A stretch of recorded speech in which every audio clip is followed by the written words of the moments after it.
up mga homies? So, nandito na naman tayo sa Notorious Motorsports. So, kasama natin si Sir. Anong name po dito, Sir? Paulo Rivera. Sir Paulo. Sir Paulo, tiga saan pa kayo, Sir? San Juan, La Union. San Juan, La Union. Meron ba kayong business na doon na gusto niyo i-promote, Sir?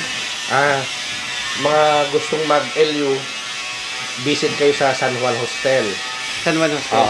Malapit lang tayo sa Kabsat, yung pinaka-dinadayo ng mga tourists. Magkano mga room rate dito, Sir? Approximately nasa nag-range tayo ng 800 per head sa mga malakihang room. May ano na yan, breakfast and ano na yan? Yung mga couple room meron na. Couple room. Pero depende sa package din naman pag i-aayos natin. So, anong pangalan ito? San Juan Hostel. San Juan Hostel, okay. Yes.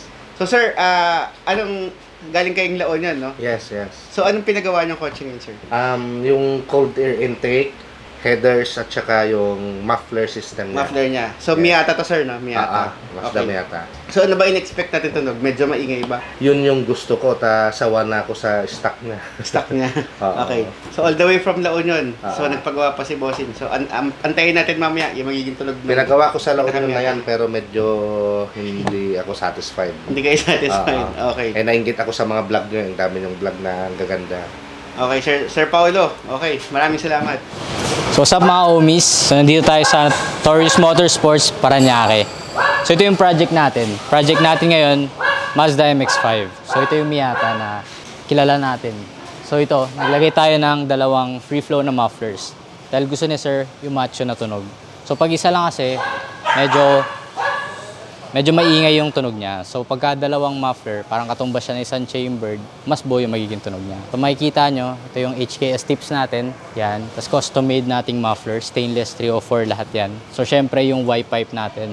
Ito yung mga magagandang gawa ng Notorious. Kung makikita nyo, napakaganda ng Y-pipe natin. Kaya tayo kilala sa mga Y-pipe natin. Tsaka, pati na rin sa buong exhaust. So, ito yung mga flange natin, mga laser cut yan. So, sigurado na walang leaks.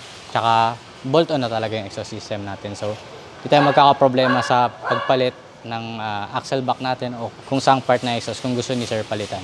So, yan, 2.5 inch na piping, stainless 304. Siyempre, quality kasi habol natin dito. So, yung mga stainless natin, medyo mahal pero sulit yan kasi matibay yan at siyempre, stainless yan.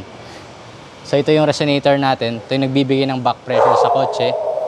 So, kahit na maikli lang yung exhaust system natin, kahit na maliit na exhaust system natin, meron pa rin tayong resonator para mag-compensate sa power ng sasakyan. So, dahil yung stock, meron siyang resonator, so bakit natin siya tatanggalin, di ba? Yan yung piping natin, makikita nyo, walang tatama, walang sasayad. Kahit na mababa tong coaching to, sure na yan na walang sasabit sa kanya. So, may flexible pipe din tayo para sa pag-iwas sa damage dahil sa vibration. So, ito yung magiging purpose niya dahil sa paggalaw ng makina at paggalaw ng exhaust. So, para hindi masira yung pagkakabit natin sa makina ng pinaka-headers. So, naglagay din tayo ng headers natin, 4-1. So, tanggal catalytic na ibig sabihin nun. So, dahil nga, gawa ng Notorious Motorsports, sure yan na walang check engine yan. So, ngayon mga homies, pakinggan natin magiging tunog niya.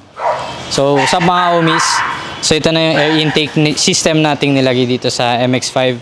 So, naglagay tayo ng Datatec na filter. Product of Thailand yan, washable na yan. So, hindi na siya pinapalitan palagi. So, kailangan na lang siyang hugasan. Tsaka, syempre, yung ating pipe na syempre custom made. Makikita nyo. Notorious Motorsports. Syempre, tsaka stainless 304. So, ngayon mga homies, pakinggan natin magiging tunog nito.